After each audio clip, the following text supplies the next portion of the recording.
അല്ലല്ലോ ഈ നമ്മള് മാറി ഇവിടെ ഇവിടെ ഈ കൈയൊക്കെ യന്ത്രമാണ് പോലെ വരാൻ മുമ്പ് ഇവിടെ ഇടം കണ്ടതുപോലെ ഇവിടെ മരുന്ന് വയ്പ്പുണ്ട്. ഒരു കണക്ക് മൂവ്മെൻറ്റ്. അപ്പോൾ മൂവ്മെൻറ്റ് പ്രയോഗം വേണ്ടേ? പ്രയോഗം അപ്പോൾ പ്രയോഗം പറഞ്ഞു ഇവിടെ ഇത് മതി. ഇവിടെ ഒരു സ്പോട്ട് അടിക്കുകയാണെങ്കിൽ മതി പോരെ. അപ്പോൾ ഇവിടെ ഒരു സ്പോട്ട് അടിച്ച് മതിയെ. അപ്പോൾ ഇത് ഒരാൾ ചുമ്മാ നിൽക്കുന്നതാണ് കാണിക്കുന്നത്.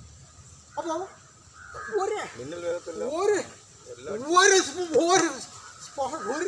പൊട്ട് അടിക്കുമ്പോൾ ഇവിടത്തെ ഇത് അറ്റാക്കിൻ്റെ വളയങ്ങൾ ഇവിടെ മുഴുവനും ചിന്തും. ഇത് മുഴുവൻ ചിന്തു വന്നാ നമ്മൾ പറയണം. മനസ്സിലായി?